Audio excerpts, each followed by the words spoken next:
আমরা কিভাবে কাজ করি আপনারা দেখেন।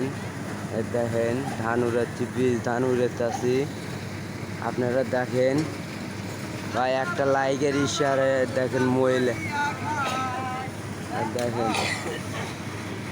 দেখেন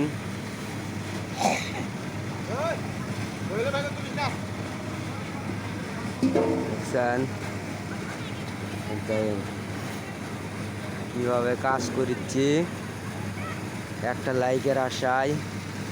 দেখেন দেখেন একজন খাওয়ান আগে আর এটি তিনজন দেখেন বসে আছে। আমাদের মেশিন আপনারা দেখতে থাকেন, মেশিনও আছে। আর আমরা কিভাবে কাজ করি আপনারা সাথে থাকেন পরবর্তী ভিডিও পাইতে। আর like share comment copy link করে দিয়েন আপনারা, ভালোবাসে ফ্যান ফলোয়ার।